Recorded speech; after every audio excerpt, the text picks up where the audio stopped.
Hi, welcome back to my channel. My name is Allie and welcome to Summerween Day 7. My god, there's only 2 days left.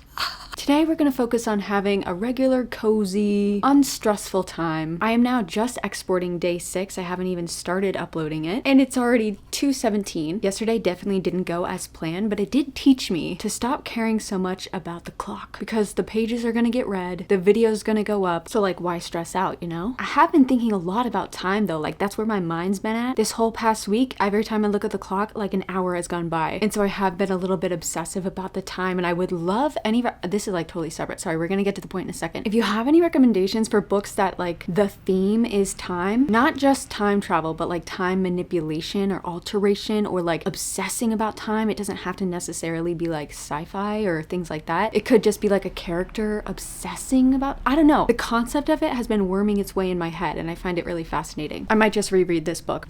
On day 5, I gave you some homework to either choose When the Wolf Comes Home or Hungerstone to continue on in the Summerween series. I asked you all to comment in my videos and my god, I don't even need to count. Every single notification I'm getting is, save When the Wolf Comes Home. I want you to read When the Wolf Comes Home. So this is being read despite the fact that I've already cried to this reading the first chapter. Oh god, we're in for a treat. Hungerstone will have her moment to shine in the next vlog after Summerween. R.I.P. girl, I'm sorry.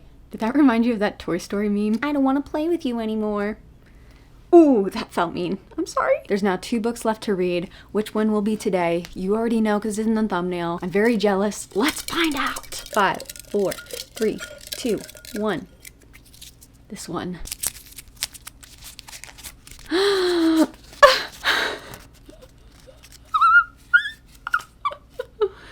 Okay, let's get ready to cry. I don't want to cry. I'm still very sleep deprived, so I think I'm gonna get emotional today. In all honesty, I've been hearing amazing things about this book, so I am very excited at the same time as dreading it. Other things happening today, if you see this package right here, I have a new bookshelf, so I'm gonna put it together. This is a vibe, certainly, but my husband's gonna kill me, okay? Also, either today or tomorrow, I want to do my nails. Fun, exciting, thrilling things ahead. All right, I need to go make a thumbnail, and I need to check that those songs that I just used are licensable.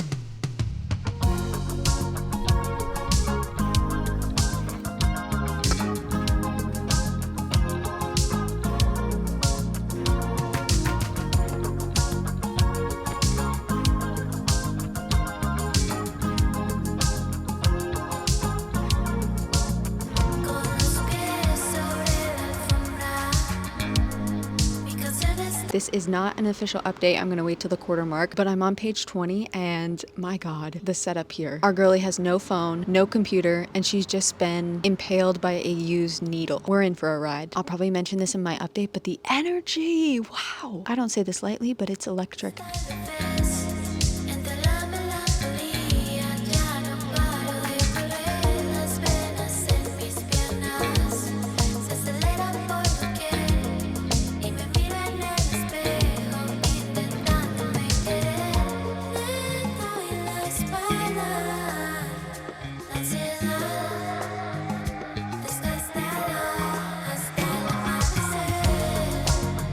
Holy shit, that was crazy. I cannot believe the pacing. I'm about to spoil the fuck out of the first 34 pages, so if you don't want that, skip ahead. Let's focus on plot first. I honestly couldn't wait till the quarter mark. I need to talk about this. I read chapter 1 2 days ago. Literally started tearing up because it was really sad. That is not the vibe we're getting today. We're getting action and humor and an absolute shit show, but like in a good way. In chapter 2, we're introduced to Jess, which is our main character. She's a 31-year-old woman. She works at a diner. Her deadbeat dad, has just died. She's having complicated feelings about it, which literally this morning I read this book and that's what's happening here. So man, these daddy issues are just haunting me. It sounds like she's into improv. Let's stick to the plot, Allie. She goes in the bathroom because some guy that looks strung out just came out and she's pretty sure he either barfed or shat all over the place. It's barf. She's cleaning with gloves on and she feels like a prick on her skin. Like she looks behind, there's a used needle back there. So it's not looking good. She's freaking out. She drives home without bringing her phone. She's like in pure panic mode. Instead of going to the hospital, she drives right home and has a beer. Not sure that's the smartest decision, but I don't think she's gonna be making many of those in this book. She goes outside, hears a rustling. There's a little 5-year-old boy in the bushes. She brings him inside. He's panicked. After a little while, she hears fighting from the neighbors. She looks outside. There's like a naked dude yelling with the neighbors that she knows. Another stupid decision our main character does is go out there. Like, Why? Why would you do that? It's clearly this little boy's father. He's just out and about with this thingy dangling. Sorry. All of a sudden his face gets really serious and our main character Jess turns around. The little boy's looking through the glass and he's like in pure panic. The dad freaks out. He starts fighting with the people. Jess takes a run for it, gets back to the house. It's now Jess, her roommate Kelsey, and the little boy in their house. And they hear some howling and some crazy noises. The roommate grabs a gun from her room, opens the window, and there's like this creature now. Hulking, scary sounding, very scary creature. And he has one of the neighbors' like legs in his mouth. This creature tosses this dead body into the sliding glass doors and all of the windows shatter, glass everywhere. The roommate shoots the thing. Jess takes a run for it with the little boy. Also, do you like that I'm acting this out? As they're running, they look back at Kelsey, the roommate, getting gobbled up. Jess used the word chew toy several times to describe the scene. Jess and the little boy run outside. She gets to the car. She forgot her fucking keys. Girl. Oh, and I forgot. I think she's had 2 beers at this point, and she's possibly been pricked with something. She tells the little boy, I rolled my eyes at this. She says, I'm gonna go back inside to get the keys. Can you hide? Why would you leave a little boy outside where his dad is like turned into a monster? I feel like I would bring the little boy with me. I don't know. The police have now shown up, so they're distracting the animal creature man, but our girl is inside taking her sweet time, might I add, trying to find her keys. She grabs Kelsey's gun, hears some rustling behind her, closes her eyes, spins around, and shoots. This girl is gonna give me a headache tonight for sure, because it's not the monster that she shot, it was a dude, an officer. So now she's panicking, grabs her car keys, is blubbering that she's sorry, and they're driving away now. That was the first 34 pages. Jesus Christ. I'm reading and listening to the audiobook. I think the audiobook's doing a great job. The narrator has just as much energy as the text on the page, but also there's some fun things on the page. After Jess gets pricked with a needle, there's a couple pages where she's trying to say what the fuck, but it's in like an increasing panic. First it just says the fuck, the fuck, the fuck, the fuck, etc, etc, etc, until she screams, what the fuck, what the actual fucking fuck do I do now? That was funny. Also funny is that she has actual dialogue with herself. Like she speaks out loud. She calls it her inner and outer Jess. It kind of reminds me of how I talk to Editing Alley. I also like how they keep cutting off sentences. It makes it seem like we're really in her head because she'll be in the middle of a thought and then she like interrupts herself. Other people interrupt her. That just feels so real. I don't know. I'm really liking this so far. Obviously it's super fast paced and I think I needed that right now, but also I'm excited for this energy level, mostly because I have 2 of Nat Cassidy's other books sitting on the shelf, and if those are anything like this, wow, wow, wow. All right, I'm gonna get back to reading. My thought was that I would go to complete audiobooks so that I could put my shelf together, but now I'm scared I'm gonna miss out on something on the page, so you know what, I'm gonna go for it. Let's build this shelf. Burgundy's on the oaks, greasy every Sunday morning, maplewood in the smoke. Like a spirit, we feel it, it's taking us under. Any fire will stoke up. Find the answers that hide their meaning. Windy was like the roads.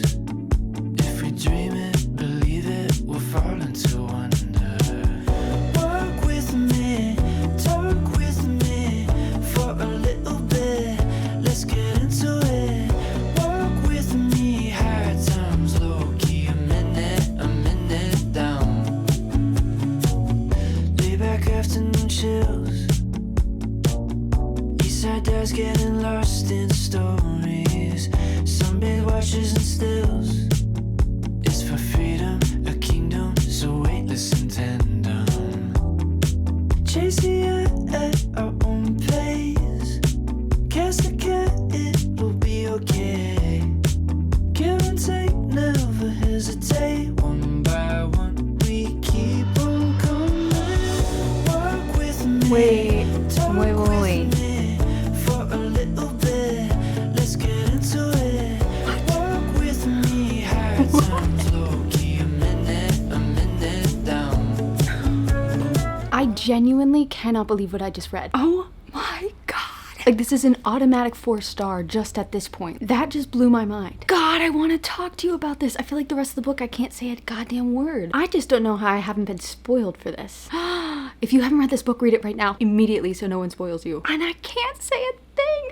God damn it. I can tell you that the werewolf dude has eaten someone else. Also, I was very shocked to see that he has a POV. And there are many other POVs. The little boy's getting a couple. Jess is the main character though. We also got her mom, whose name is Cookie. Interesting name. I just got some cookies. My god, this just made my night. I can't believe this. Usually I'm always trying to think of theories, and I had some dumb ones. I'm gonna say them now because they're definitely not true. Immediately I was like, okay, this little boy is Jess's father, and he somehow time traveled. Like, that's where my brain goes, and still I didn't like imagine this. Also, the audiobook is so good. She's using so many different voices. It's really making me feel like I'm not missing out on the physical copy, which is something that happens to me. And I don't know if it's just her inflection or her enthusiastic performance, but I'm able to pay attention to it, which is something I've been struggling with audiobooks lately. Oh my god, do we have another 5-star on our hand?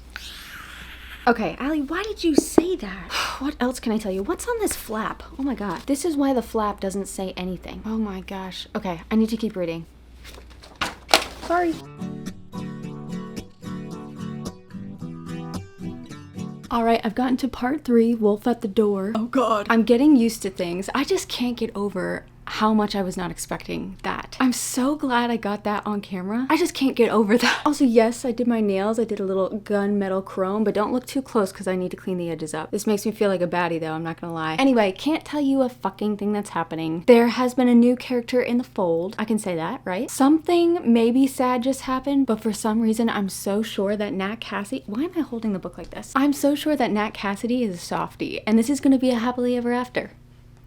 That's my theory. What was that? Hold on, there's a scary bug. Let's talk about the daddy issues, okay? Jess, our main character, like I said earlier, she's dealing with this weird confusion of her dad's death. I believe he abandoned her when she was 6 years old, and I don't think she's talked to him at all, question mark? And this is when we were kind of introduced to outer and inner Jess. Outer Jess is like, fuck that dude. But inner Jess, oh my god. I just got deja vu so bad. I got deja vu that I said I had deja vu. Oh my god. Inner Jess is kind of insecure about it and keeps playing in her mind some questions like, did he ever think of me? Why didn't he love me? Why didn't he want me?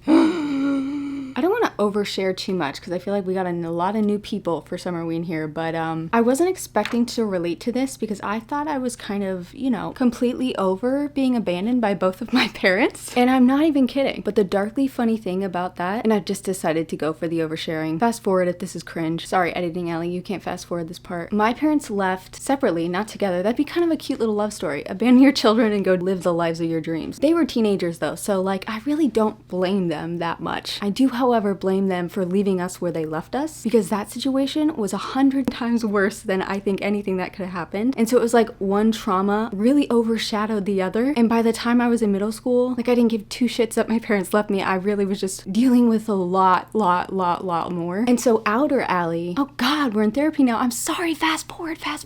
Outer Allie is like, yeah, I really like, it's really not a big deal. I feel like I'm a very empathetic person also. I need to stop talking. So I can kind of see where they were at. I mean, they were very young when they had us. They got divorced like the second I was born. Who even lets teenagers get married? That should be illegal. I don't know about that. So like I am totally sure that I'm over it, but every now and then, I guess you could say inner Allie, aka my subconscious, makes me realize that maybe I'm not completely over it. And it usually has nothing to do with me wondering if they're thinking about me or anything like that. It's usually in relation to another relationship. So like when I first started dating a really toxic shithole of a dirtbag and he was treating me horribly and I put up with it, that's when I was like, oh, okay, wait, maybe I'm not over it. All that oversharing to say is that I really appreciated, even though I don't totally feel the same things as this character in regards of abandonment, it was refreshing to see that two things can be true within a person, you know? I thought that was really cool. Nat, I'm starting to really love you. Okay, I'm feeling really uncomfortable. I can't even look at the camera, so let's keep reading. Oh wait, I think he actually did something permanent. I thought you were a cinnamon roll. I was just playing Minesweeper and the audiobook voice changed. And it was such good quality too. It like faded so that both the voices were like, I'm so impressed with this audiobook and this book. I'm having such a good day. Oh my god.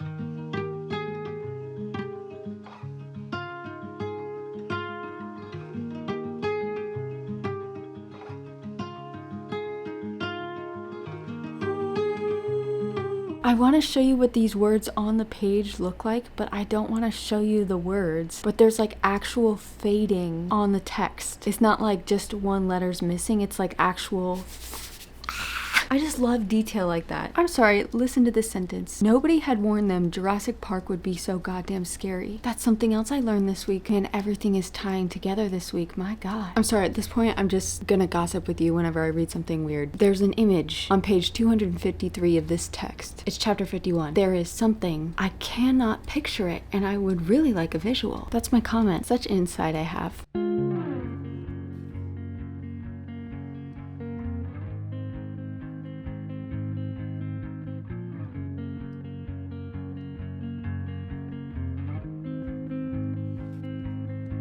Blue dude, blue moon,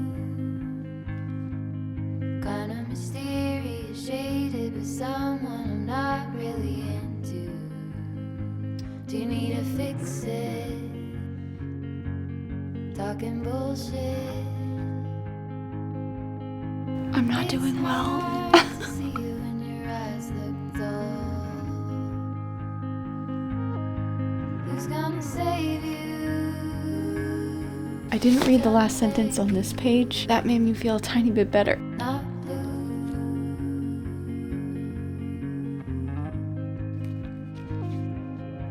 Not blue.